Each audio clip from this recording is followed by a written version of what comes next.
Hello friends, आज की video में हम जानेंगे कि अकाउंटिंग होता क्या है। जैसे कि पहले के ज़माने में किसी भी व्यापार में जो लेखा जोखा करते थे खाता बही में, उसको अकाउंटिंग कहते थे। अब टेली सॉफ्टवेयर में जो हम वाउचर एंट्री करते हैं उसको अकाउंटिंग बोलेंगे।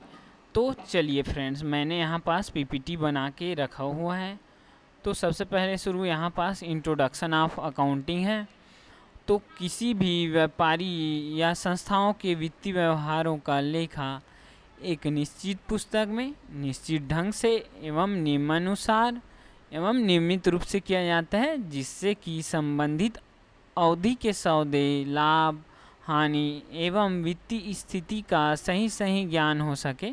इसे ही अकाउंटिंग कहा जाता है। तो इससे स्पष्ट हो जाता है फ्रेंड्स, अकाउंटिंग का साधारण अर्थ लेखा जोखा करना है, जिससे कि वित्तीय स्थिति का ज्ञान होता है। फिर आता है अकाउंटिंग का विशेषता।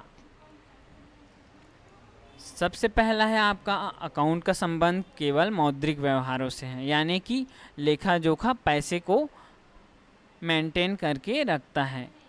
सेकेंड है आपका, इसमें लेखा करने की एक निश्चित प्रणाली अपनाई जाती है, यानी कि एक निश्चित प्रणाली में हम लेखा जोखा करते हैं।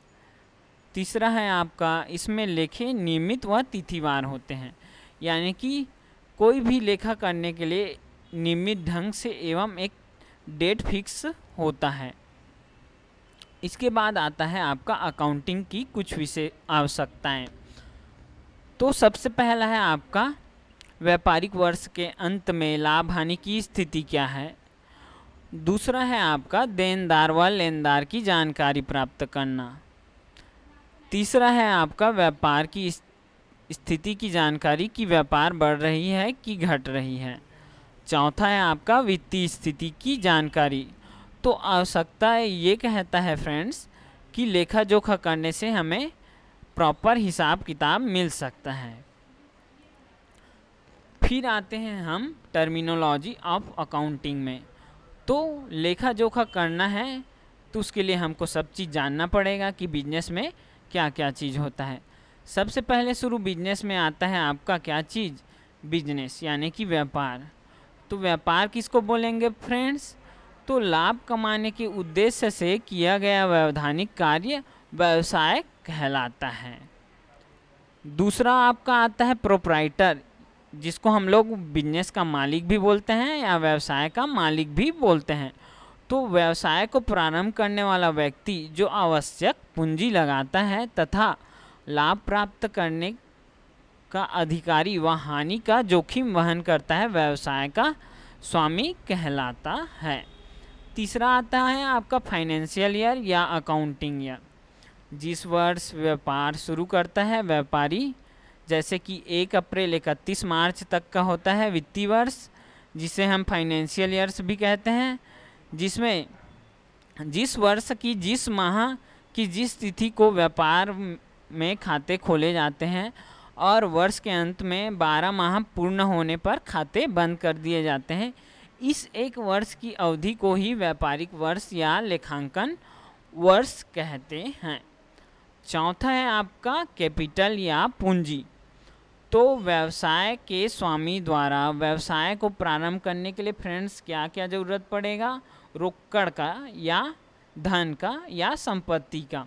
तो उसी प्रकार एक व्यवसाय का स्वामी धन, रोकड़ तथा अन्य संपत्ति लगाकर जो बिजनेस स्टार्ट करता है उसे हम लोग क्या कहते हैं, पूंजी कहते हैं। व्यवसाय में अतिरिक्त पूंजी लाभार्जन के उद्देश्य से लगाई जाती है, उसे भी हम पूंजी कहते हैं। तथा लाभ का वह भाग जो व्यवसाय से नहीं निकाला गया है और पूंजी व्यापार का दायित्व होता है, यानी कि अपने स्वामी को वो प्रॉफिट देगा। ठीक है फ्रेंड्स। फिर नेक्स्ट इसका उदाहरण, तो जैसे कि श्री राम ने 50,000 नकदी और 30,000 माल के साथ व्यापार प्रारंभ किया, तो उसका कुल लागत पूंजी 80,000 हो गया। यदि वह कुछ समय बाद व्यापार में फिर से 20,000 लगाता है तो वह भी पूंजी ही कहलाएगा। अब उनकी वास्तविक कुल पूंजी 1 लाख होगी। तथा पूंजी के यहाँ पास हम 3 प्रकार देखते हैं। पहला होता है चल पूंजी, दूसरा होता है कार्यशील पूंजी, तीसरा होता है स्थायी पूंजी। इसके बाद फ्रेंड्स हम आगे बढ़ते हैं। 5वां आता है आपका ड्राइंग या आहरण। तो व्यवसाय के स्वामी के द्वारा व्यवसाय के निजी उपयोग के लिए जो माल या रोकड़ निकाल लिए जाते हैं उसे आहरण या निजी व्यय कहते हैं। आहरण से पूंजी की मात्रा कम हो जाती है। फिर हम आगे चलते हैं। आगे आता है आपका 6वां गुड्स यानी कि माल। माल उस वस्तु को कहते हैं जिसका क्रय विक्रय व्यापार में किया जाता है तथा माल के अंतर्गत वस्तुओं के निर्माण हेतु कच्ची सामग्री, अर्ध निर्मित सामग्री या तैयार वस्तुएं हो सकती है। फिर आता है 7वां आपका परचेस या क्रय, जिसको हम लोग खरीदी बोलते हैं। जब व्यापारी द्वारा बेचने हेतु माल की खरीदी की जाती है तो उसे क्रय कहा जाता है। और